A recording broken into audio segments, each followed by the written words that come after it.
Just when you think this story can't get any crazier, it does. Last week, we went over 10 facts about Catholicism in America. I mentioned something about a convent burning to the ground in 1834, and I've decided to dig a little deeper into the story and spend a little more time telling it. It was 1834. Anti-Catholic and anti-immigrant sentiment was on the rise, especially those dang Irish.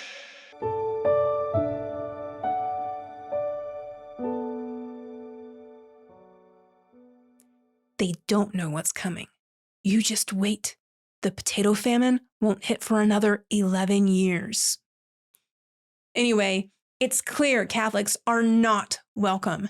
In the last 5 years, the Catholics of Charlestown, Massachusetts, have had one of its dogs killed, a stable burned to the ground, and an Irish bar destroyed by Protestant rioters. Oh, and there's a Catholic convent sitting on top of a hill.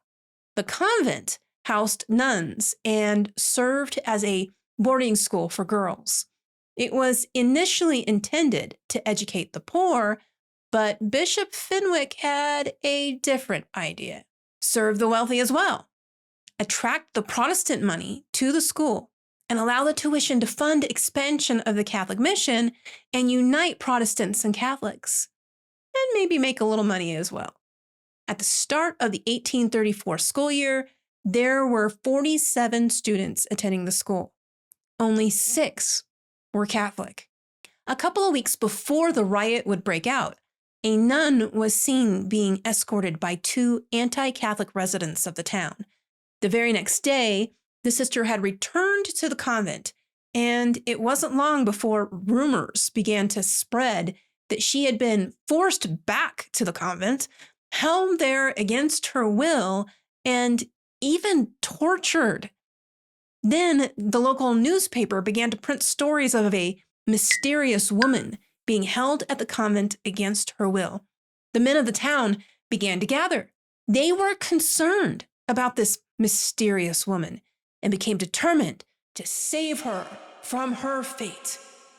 On August 10th, posters would be found around the town that said, "To the selectmen of Charlestown, gentlemen, it is currently reported that a mysterious affair has lately happened at the nunnery in Charlestown. Now it is your duty, gentlemen, to have this affair investigated immediately. If not, the truckmen of Boston will demolish the nunnery Thursday night, August 14th. Spoiler alert, they didn't wait that long. On August 11th, neither side suspected anything serious was about to happen. At 8 p.m., a crowd gathered outside the convent. They were shouting that the mysterious lady be released. A nun looked out the window and asked the crowd to leave. The crowd only yelled louder, offering their protection to this poor nun who they thought clearly needed saving. Mother Superior Mary St. George apparently then threatened the crowd with 20,000 of the vilest Irishmen. With that said, you should like and share this video and subscribe to this channel. If you don't, I will send 20,000 of the vilest Irishmen after you. Yep, you right there. I'm talking to you. Anyway, the crowd eventually dispersed. Well, that's a relief. It looks like the convent is going to be safe and sound. No, wait, they're coming back? At about 11 p.m., somewhere between 50 and 60 men arrived at the convent. They were setting fire to tar barrels. It wasn't long before firemen were called to the scene. Whew, what a relief. It looks like the convent will be saved after all. I'm sorry, what was that? They've decided to join the growing crowd of spectators and just watch? I'm sorry, and do nothing? The mob eventually broke down the doors, ransacked the building, and then set it on fire. Fortunately, the women and girls had fled out a back door to safety before the mob had entered. Keep in mind, for all the Catholic hatred, most of these girls were Protestant. The men finished the job by desecrating a tomb where some sisters had been laid to rest. The fire burned for a couple of hours while 2,000 spectators looked on, including apparently the men who were supposed to be putting out the fire. The next day, Bishop Fenwick called a meeting and discouraged Catholics from taking revenge, saying revenge was not part of the religion of Jesus Christ. He expressed confidence that the authorities would prevent any further violence. That night, a crowd found the city arsenal and the cathedral guarded by an independent militia. So they went back to the convent, found the ruins unguarded, and proceeded to destroy what was left, destroying the gardens, orchards, and fences, all the while setting more fires, because why not? Of the 50 to 60 men who participated in the destruction of the convent, only 13 were arrested and tried for arson and/or burglary. Of those 13 men, only one was convicted. And, well, since he was only 16, you couldn't really call him a man now, could you?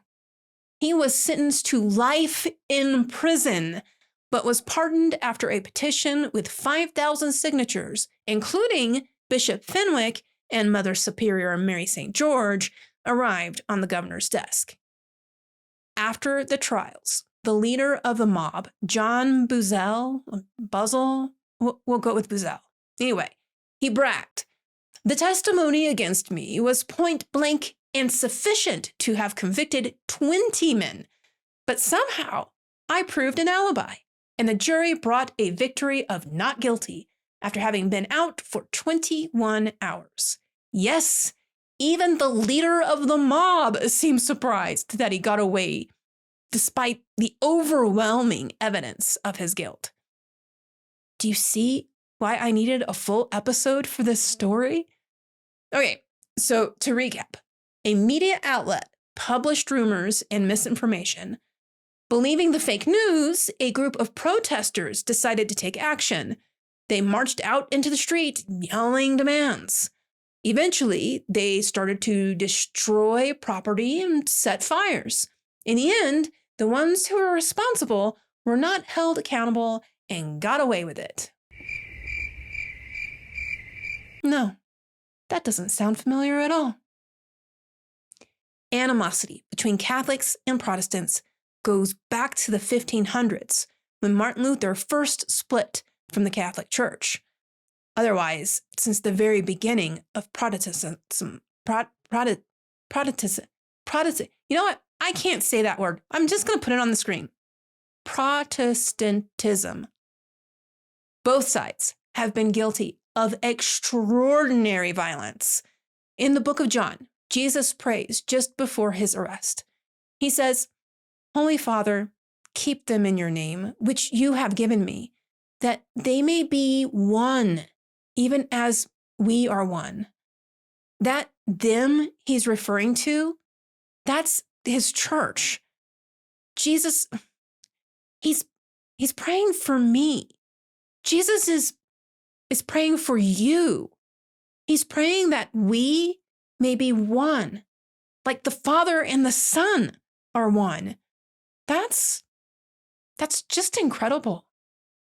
So give that some thought before you go into my comments and start tearing on Protestants, or Catholics for that matter. I know not all of my viewers are Catholic. So keep it kind. Love one another. All Christians are brothers and sisters in Christ. So join Jesus in his prayer and pray that one day we will all be united once again.